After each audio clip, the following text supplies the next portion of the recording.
Good morning, everyone. How are we doing? Happy Saturday to you. It's your boy here, Jack. I just finished my appointment this morning. It was for blood and platelet donation, but I donate platelets and plasma. I'm A negative, and today was my 35th donation. So what am I doing this morning on camera? I'm just going to emulate Sam Sulek. I've taken to him recently. He's a pretty cool guy, young bodybuilder, absolutely massive. Who knows if he's natural, but we won't talk about that. But I like his car talk. His car talk's really nice. Like, he just talks about life, and he's just a bloody nice guy. So what have I been up to recently? I'm just going to set off here. I'm at the I'll put that out of the way. So I'm going to set off. I'm in Southampton, where they do the Hampshire platelet and plasma and blood and all that, and it's a really nice facility. They the staff there are really kind. They look after. They're good for a chat. It's nice because when you're sat there for an hour getting your platelets taken out of you, it takes an hour, so it's nice to have some nice people around you. And this morning I've been listening to podcast, Dr. Phil and Jordan Peterson talking a bit. But yeah, other than that, it's been nice. I've had 3 weeks off of work, and it's been the first time in a long time where I've actually just taken time off to relax and chill, because usually I'd fill my time with something. I'm not usually the type of person to sit still for too long, especially if I've got time. I never have time, really, free time, because I'm always filling it with stuff. Like when I was an employee, I was using all my holiday leave to do jobs, to do photography, to do tours. When I wasn't self-employed, and it's just been nice, because this year, since January, it's been such a lovely sort of lifestyle change for me, because I've went self-employed in January, and and it's worked really well, luckily for me. Oh, there's a big bus coming down here, so I'm going to let him come through. But yeah, no worries, mate. And it's been nice, but it is scary being being self-employed. It is a little bit scary, because you lose all those comforts of becoming a contract employee. When you're a contract employee, you get sick pay. Even if it's statutory, you still get sick pay. You get leave. You don't have to worry about how to manage your tax. That's managed for you. Your pensions are managed for you. You lose all those comforts when you're self-employed. You have to manage it yourself. So in my 3 weeks off, that's the only really productive thing I've done, other than my dental stuff, which I talked a little bit about previously. I've not really done much else. I did all my dental appointments. I had 6 dental appointments in my 3 weeks off, most of them in 2 weeks, to do 4 fillings, and a root canal. And the root canal took two procedures. But then yesterday I met with an accountant for the first time to get all sort of tax compliant, make sure I'm all good. And that meeting was really productive. I was really scared. Well, not scared, I was anxious to go and talk to an accountant, because I've never done my own tax before, and I was worried that it was going to cost me an arm and a leg. It's not. They're on paper it seems expensive, but for the amount of money I'm saving through these guys and their tax strategy is sublime. It's really good. And this person was recommended by a family friend on my partner's side, and it's been nice. I was really motivated after speaking to the tax person, and it made me feel like becoming self-employed was the best thing for me, because as much as I've enjoyed my jobs in the past, my employed jobs, the stuff I did was really meaningful to me, whether it was being an aged carer or being a psychiatric caseworker or being a youth worker. Loved all that. But the thing about being an employee that frustrates me is basically your time is dictated by somebody else. Like, you can't just go to your boss and say, you're right, can I have next week off because I've got like this photography thing or whatever I really want to do. Usually, like, there's pushback, and I miss so many opportunities because of that, because of my like being employed. And now I don't have that as a self-employed guy. Like, yeah, I have a structure and I have a calendar that's all booked up until the end of the year. With the Lighthouse construction industry charity, which is amazing. I absolutely love working for those guys. But the construction industry charity, they've given me plenty of time to work for them and plenty of time to myself, so I can pursue my own things. And that's like what I've been doing for the last 3 weeks. And what I needed was just to stop, because it hasn't happened in a long time. And I'm a firm believer in you can't give what you don't have. So if I filled all that time, because usually if I had 3 weeks off, I'd start a course or look for other work, and just busy myself. But I think if I was to busy myself and then go back on tour, I think I would have risked being a little bit irritable or tired. Instead, I've literally rested. I've played through some video games. I've played The Last of Us Part 1 and 2, and my god, they're really, really good games. Like, such a emotional roller coaster. It was good fun, and I'm really, really happy I played through those. Like, and you know, story is good when you're like, fucking hell, I want more. So that was, even though it was like maybe took me 60 hours of playing through these games to get to the end. Like, it was good. But yeah, it's just nice. So yeah, life at the minute is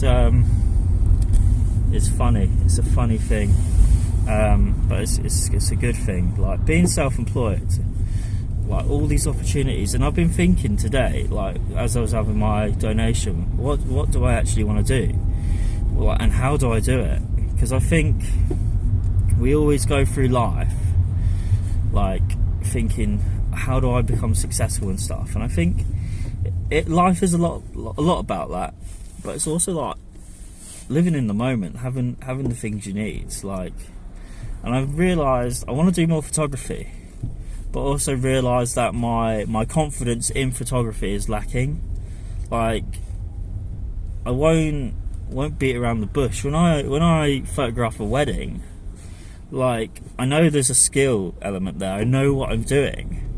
But when I'm editing a wedding, I always feel like I got lucky the whole day, because there's so much that can go wrong on a wedding, and there's so many like one-time pictures that you can't miss, and I don't want to get the couple to like restage. Like, perfect examples of first kiss.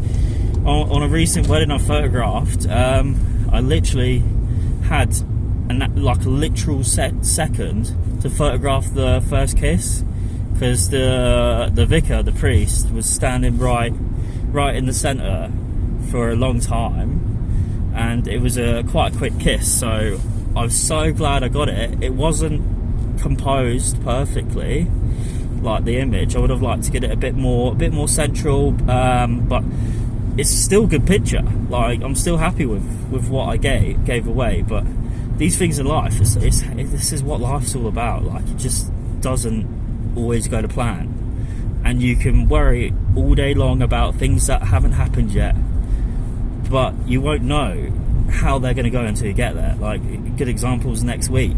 Like, next week I'm up in Preston doing a talk, and I'm expected to talk for an hour, public speaking, I think, to around 80 people.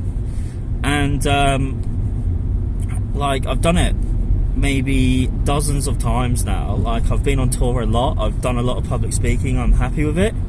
But the difference between next week's talks and the talks I've done is going to be the first time where I've delivered a whole hour by myself, because usually there's always a second speaker, and we always like sort of like dropping in and out. We talk a little bit, and we can switch it up if depending on our own like mental health and where we're at on the day. If I need to talk less or talk about something different, then ask the other guy can talk about those bits or fill it in, or I can help them and fill in the bits they need filling in that day. But on next week I'm going to be doing the whole thing myself, and it's just the fear of what if it goes wrong. But what can go wrong, you know? I'm just speaking like, and I've done it 100 times, and I think the only thing I'm worried about is what if somebody asks a question I don't know the answer to. And if you don't know something, you don't know, and I can just say that, like, sorry, I don't know that answer. I can see if I can find out and get that answer to you later, or this is where you can go to get that answer I don't know. So the best policy is just honesty. You don't have to always have the answers or the plans, because I think there's a quote, and I do like this quote, but I don't think it's necessarily true. So they say success is opportunity meeting preparation. I don't always think you need to be prepared. I just think sometimes you just need to just turn up and just say, yes, I'll do that. Because if you're miserable in your job, because I'm not going to lie, I was kind of miserable in quite a lot of the jobs I've done in the past. Even though I enjoyed the jobs, I was kind of miserable there because I knew I wasn't getting the growth or the development, or it wasn't where I wanted to be. So I had an exit strategy, but it's something you can't just deploy overnight. You have to work towards it and get out. So if you're like miserable in your job now and you want to become like, I don't know, like me, self-employed, you have to start planning. You can't just drift day to day in life being miserable with no plan.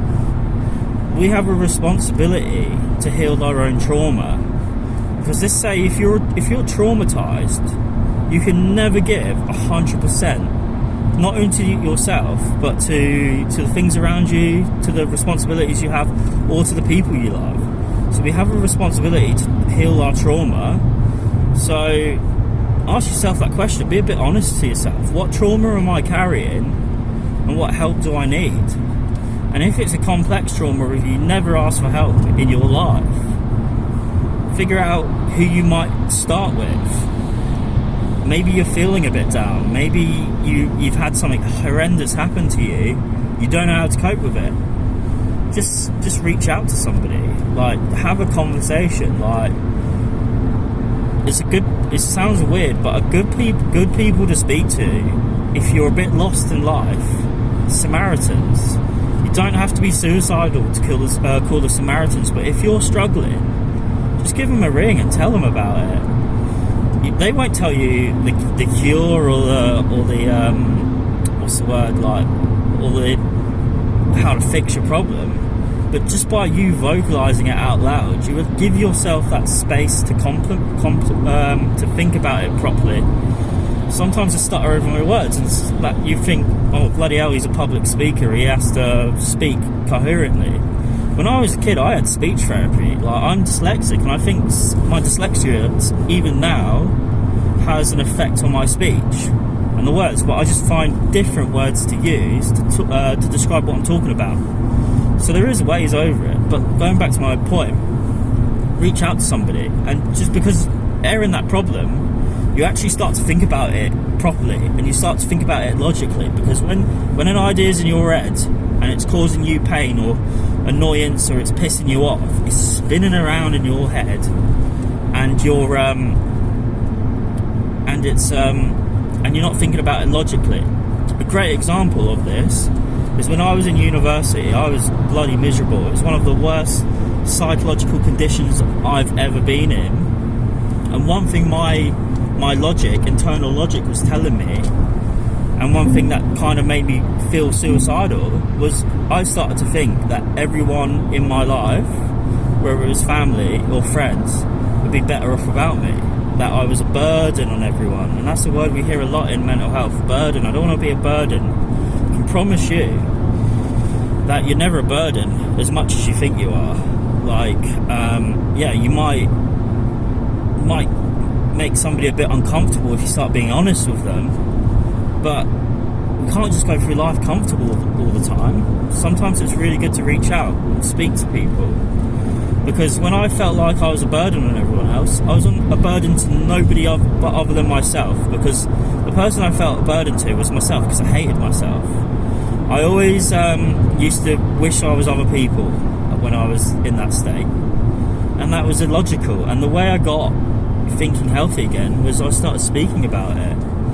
I went to therapy. I did CBT, and that challenged a lot of my beliefs, because therapy isn't just going to an office and sitting down in a comfy chair and a nice person with a cup of tea just telling you, oh, that sounds hard, or you've been through a lot. It's not a sympathy party, it's not a pity party.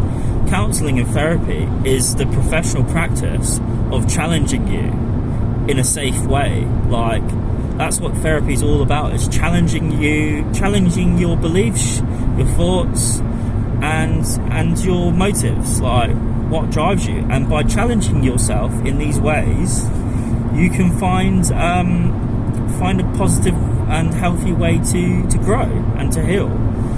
Because I've had a few different types of therapy in my life, and even like these days, if I even had a minor wobble, even if it wasn't anything too serious, I would check into therapy for a couple of weeks just to get myself correctness. Like, it's like recalibrating a thermometer. I don't know if you've ever done this, but sometimes the thermometer, like in a professional kitchen, like a proper kitchen, will start to read the wrong readings, so it needs recalibration.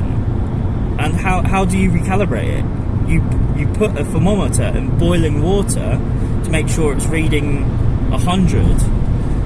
And sometimes we need to do that. Sometimes we need to reach that boiling point where we break down so we can start building ourselves up again. We need to recalibrate. I know it sounds all like I'm speaking a bit nonsense, but I've been doing this a long time, and I've not only had my own mental health stuff, I've helped other people in a very personal way with their mental health. I've not only helped blokes, but I've helped children, teenagers.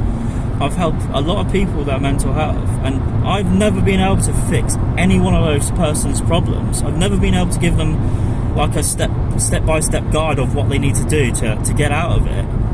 I just sit with them and help them explore their own solution, because for me to try to fix somebody's life, that's way too much of a, let's use the word, burden for me. So I give that back to the other person. Like, you have to make that person responsible for their own recovery, because even if I could somehow make a step-by-step guide on how to fix somebody's problem, let's say they actually fix it using that step-by-step problem, it ain't them who's fixed it, it's me. And how's that going to make them feel? It's going to make them feel powerless, like they always need somebody to fix their problems. When somebody does something and it has a good outcome, a positive outcome, they need to own that positive outcome. So we should never take it on ourselves to do stuff for other people which they can do themselves. That's something they teach in not only mental health but in elderly care. The moment you start doing something for somebody else, you strip away their independence. You've got to empower people to be as independent as possible. It doesn't mean we don't help people when they need help. It means we provide them the tools that they need to do the job themselves. Whether that's education, whether that's resources. Maybe somebody's mental health is poor because they've got a physical injury. Sometimes they might need the support to access physiotherapy or something like that. Maybe somebody feels isolated, so maybe they need the resources to get into a local community or gym. These are things that can be provided for people, but nobody's going to come to your house and take you to the gym for you. That's stuff you got to do for yourself. Like, it's a word we hear quite a lot, and it's a word that I find quite upsetting because I feel like it doesn't actually have a unified definition. Is toxic masculinity. Like, there is such thing as toxic masculinity, and when I think of toxic masculinity, I think of phrases like man up, grow a pair, get over it. That's what I call toxic masculinity. But toxic masculinity isn't somebody wanting better for somebody else, because that's what we're getting it confused for. Like, I feel like we're becoming a generation of people that don't want the responsibility. But life without responsibility is misery, because there is no such way of living where you're happy all of the time. If you're happy all of the time, you're probably like, I don't know, like, don't think that ever exists. So we got to take the bad with the good, and I think that's the nice thing about life, is no matter how bad it gets, I can promise you, if you just stay around a little bit longer, things will start to improve, and you can find a way to feel good and to smile again. Like, it sounds like a cliche, but it's life. Like, when we're down, we can be down for a long time, and trust me, I've had my episodes, like I mentioned uni a minute ago, and then something happened to me in like 2020 and 2021 that I'm not going to talk about, but that brought me to my knees again, and I had specialised therapy, like I just mentioned, to get out of that, because like I said earlier, it's our own responsibility to fix our trauma.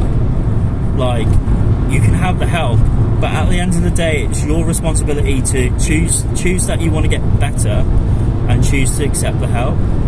So that's kind of what I'm getting at today. Like, it's just having a ramble on my drive home from the donation centre.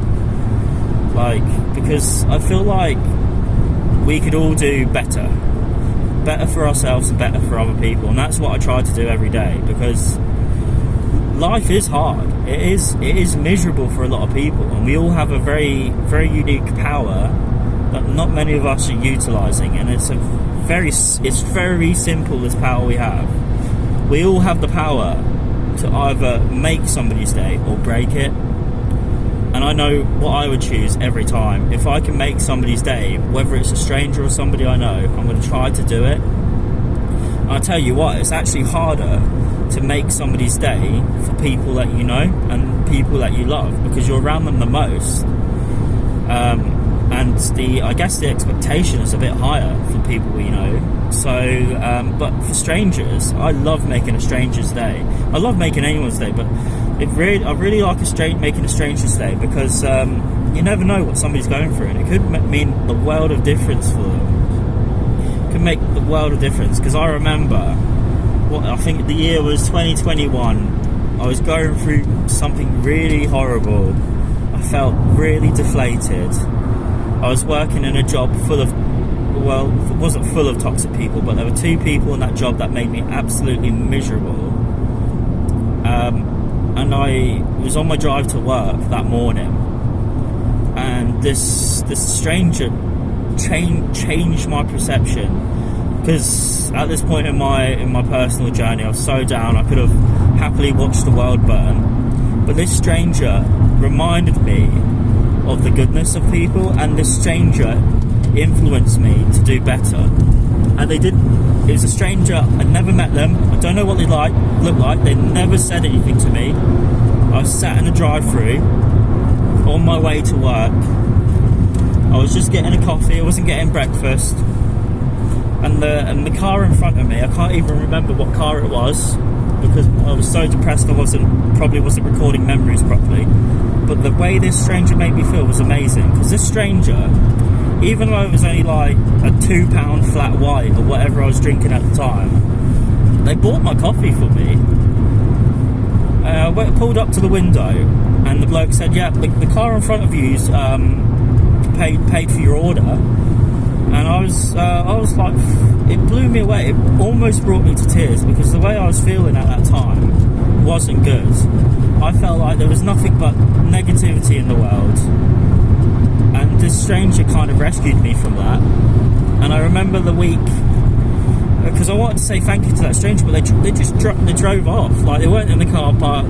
They just drove down the A3, and I never saw them again. But that stranger reminded me that there's good people in this world, and so I emulate that today. Like, if I can make a small difference for a stranger, that could have a massive effect like if it's buying a stranger a coffee, because the next week I bought somebody's order. This is way before I worked for the construction industry charity. This guy who's behind me in the drive-thru, he had ordered a triple cheeseburger and like a Diet Coke or something. I just paid for it for him, and he was so grateful for me paying for it. He was like, "Can I give you some money?" And I was like, "No." And he could see that the organisation's lanyard. He's like, "You guys work for this organisation are superheroes." I was working for the NHS, but yeah, I won't go too much into that. But yeah, it was really nice to make somebody else's day. You can always do that. So think to yourself today, before I end this video, what can I do to make somebody's day? Like, just having a little chat to like the cashier that you buy your coffee or your CDs from, or whatever you're buying, might make somebody's day. Make a nice compliment about them. Notice something about that person you like and tell them. Whether it's their attitude, their way, their customer service, maybe they've got a tattoo you like, maybe it's the colour of their hair. Like, don't do it in a creepy way where it's like, "Oh, I like the colour of your hair, love." Do it like, "Do you know what, I really like the colour of your hair," or "Those glasses really suit you, really suit the shape of your face." Like, we worried that we're going to get cancelled for like being honest. And I was listening to this podcast this morning, and Dr. Phil was on it, and he was saying that compared to like 1970, like I think 50% of people in general now feel more uncomfortable sharing their genuine opinions and genuine truths with other people because they're worried about being cancelled. And I kind of I really do get that these days, because it's easy for somebody to weaponize what you've said and choose not misinterpret it, but choose to misinterpret it against you. So I can understand the fear of wanting to compliment a stranger, but compliment them genuinely, not with an end in sight. Not that, "Oh, if I compliment the stranger, they give me better service, or they do this or that." Compliment them just because they're a human and you don't know what struggles they have. Like, it's a really powerful thing. Like, I try to do it like with everyone I know, like, and if you're watching this, try to notice how I do it with you. Like, "Oh, I really appreciate this or that about you." I compliment them about something personal to them. It's never like cliche or general compliments. It's like something personal to them. Like, notice something personal to somebody else, because that ability to make somebody's day is amazing, and we all can do it. So that's what I'm going to leave you with today, is like, how can you, 3 things you can do within the next week to make somebody else's day. And it doesn't have to cost you money. It could be the power of just being a human and noticing, because we all live in a world now where we feel like we're alone, we feel like we're easily forgotten. And you complimenting somebody, especially men struggle with this. Men can go years without a genuine compliment, and if you compliment a stranger, it could stick with them for the rest of their life. It's like that woman that bought, or I assume it's a woman, I don't even know if it is, that person that bought me that coffee in like 2021. I still think about them regularly and the impact it had on me. That is powerful, and all they did was spend £2 on me. But it's not the money they spent on me, it was the very human thing that they did, the very nice thing of buying me a coffee when I was not in a good place. It reminded me of the power that we all have, and that stuck with me. So how can you emulate that if you choose to? Because we are what we give in this world, and I think if you give the best you've got, you get the best that you can get. But if you wake up and you think, do you know what, life's shit, I'm shit, it's going to be a shit day, guess what kind of day you're going to have? I can guarantee you're going to have a shit day. But if you wake up thinking, do you know what, today's a new day, I'm struggling, maybe I'm a bad person, but I'm trying to be better, let's see how we can make this day better. And guess what you're going to have? You're going to have a better day. So happy weekend, everyone. I'm coming to the tail end of my little break, and I'm looking forward to figuring out how I'm going to go forward after this week. Got a lot of stuff for the lighthouse coming up, and I've got some personal things that I'm considering that I would like to do outside of the lighthouse, and I'm looking forward to seeing if they actually manifest. So yeah, happy Saturday everyone, and hope you're well, and just be kind to yourself and be kind to others. See you soon. Bye.